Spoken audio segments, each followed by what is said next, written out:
Hello viewers, আসসালামু আলাইকুম। আশা করি সবাই অনেক ভালো আছেন। আজকে খুবই গুরুত্বপূর্ণ একটি ভিডিও নিয়ে হাজির হলাম। আপনারা অনেকেই বলেছিলেন টমেটো গাছে ফলন বৃদ্ধির একটি ভিডিও দেওয়ার জন্য। তো আজকের এই ভিডিওটি দেখলে আপনি খুব সহজেই শিখে যাবেন কোন একটি বিশেষ সারে বেশি ফলন হয়। এছাড়াও আপনাদের টমেটো গাছের পাতা কি ঠিক মরে যায়? দূর করতে চান? এছাড়াও গাছের পাতা কি কুঁকড়ে যায়? কোনোভাবেই দূর হচ্ছে না? এছাড়াও পাতা ফুল আসার পরে কালো কালো হয়ে নষ্ট হয়ে যায়। এই ভিডিওতে একটি বিশেষ টিপস জানতে পারবেন যা আপনি কখনোই দেখেননি। এতে করে আপনাদের টমেটো গাছ রোগমুক্ত থাকবে এবং প্রচুর ফুল আসবে, তাও আবার অল্প সময়ের মধ্যে। চলুন কিভাবে জেনে নেওয়া যাক। শুরুতেই চলুন জেনে নেই সঠিক নিয়মে গাছ লাগাবেন কিভাবে। অর্থাৎ টমেটো গাছে বেশি ফলন ধরাতে অবশ্যই আপনাদেরকে চারা থেকে চারার দূরত্ব 40 সেন্টিমিটার এবং একটি লাইন থেকে আরেকটি লাইনের দূরত্ব 60 সেন্টিমিটার রাখতে হবে।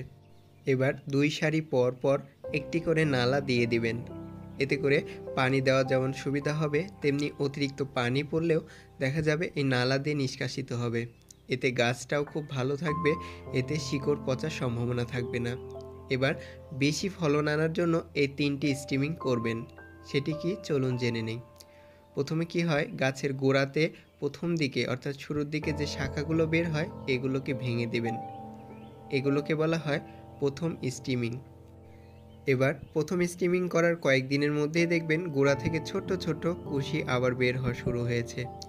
এগুলোকে অবশ্যই কেটে দেবেন। এই ছোট ছোট কুশিগুলোকে কেটে দেওয়া এগুলোকে বলা হয় সেকেন্ড স্টিমিং।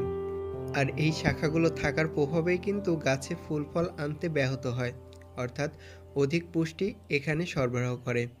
এবার গাছে দেখবেন উপরের দিকে ফুল অলরেডি কিছু কিছু গাছে চলে আসবে এবং দেখা যাচ্ছে ফুল খুব কম আসছে। তাহলে কি করবেন?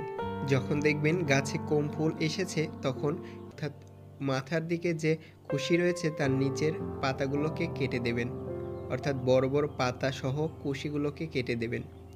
তো এতে কি হবে, গাছে যে ফুল আসার জন্য পুষ্টি উপাদান সেটি গাছে ব্যবহার হবে না, সেটি সরাসরি ফুল আনার জন্য গাছ সরবরাহ করতে পারবে।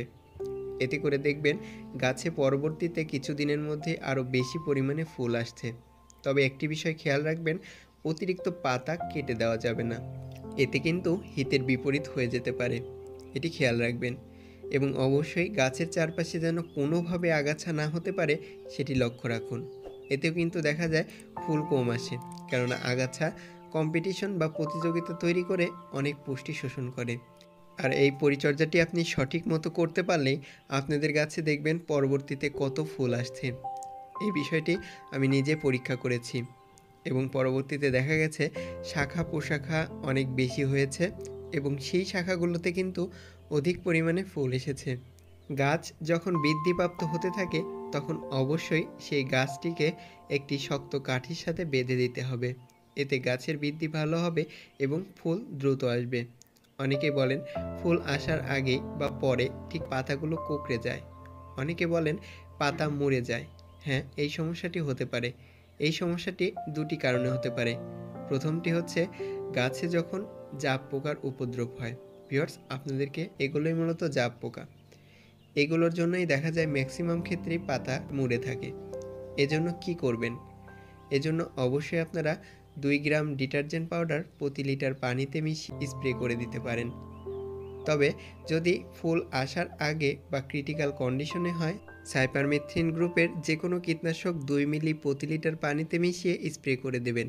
এছাড়াও এই সময়ে যে সমস্যাটি দেখা যায় সেটি হলো গাছের পাতার এরকম হলুদ অবস্থা এবং দেখা যায় ফুল আসলেও ফুলগুলো কালো হয়ে যায়। এটিও কিন্তু জাপ পোকার প্রভাবে হয়েছে, কেননা জাপ পোকা ভাইরাস বহন করে, সে কারণে এই সমস্যাগুলো হয়ে থাকে। আপনারা যদি জাপ পোকা দূর করতে পারেন বা নিধন করতে পারেন এই সমস্যাগুলো হবে না। এবং গাছে যে বয়স্ক পাতাগুলো রয়েছে সেগুলো যত দ্রুত সম্ভব এভাবে ছিঁড়ে ফেলে দেবেন। এতেও কিন্তু গাছে ফুল আসার সম্ভাবনা বেড়ে যায়। আর এর প্রভাবেও কিন্তু গাছে পোকামাকড়ের উপদ্রব কমে যায়, কেননা গাছে পোকামাকড়ের উপদ্রব বয়স্ক পাতা থেকেই শুরু হয়। এজন্য অবশ্যই বয়স্ক পাতাগুলোকে যত দ্রুত সম্ভব ছিঁড়ে দেবেন। এবং ফুল টিকানোর জন্য অবশ্যই গাছে মিরাকুলান 2 মিলি প্রতি লিটার পানিতে মিশিয়ে ফুল আসলে অর্থাৎ ম্যাক্সিমাম ফুল যখন ফুটে যায় তখন এটি স্প্রে করে দেবেন। এতে দেখবেন ফুল ঝরে পড়ছে না। এছাড়াও গাছ লাগানোর পর কিছু কিছু ক্ষেত্রে এই ডাইব্যাক সমস্যাটি দেখা যায়, অর্থাৎ গাছগুলো মরে যায়। তাই এগুলোকে যত দ্রুত তুলে ফেলে দিন এবং নতুন গাছ লাগিয়ে দিন। এবার আপনারা যদি জৈব পদ্ধতিতে টমেটো চাষ করে লাভবান হতে চান তাহলে বলবো আপনারা অবশ্যই কম্পোস্ট বা জৈব সার ভিত্তিক চাষাবাদ শুরু করুন, অর্থাৎ গোবর সার ব্যবহার করতে পারেন। এতে কিন্তু আপনারা সম্পূর্ণ জৈব উপায়ে টমেটো ধরাতে পারবেন প্রচুর পরিমাণে। এতে করে আপনাদের খরচ কমবে যেমন, তেমনি ভালো উৎপাদন হবে। এতে অল্প সময়ে লাভবান হতে পারবেন। তবে একটি বিষয় মনে রাখবেন, সঠিক জাত বাছাই করতে হবে। আপনারা চেষ্টা করুন সঠিক জাত বাছাই করে তারপর লাগানোর জন্য। এতে করে অল্প সময়ে বেশি লাভবান হতে পারবেন। ধন্যবাদ ভিডিওটি ধৈর্য সহকারে দেখার জন্য।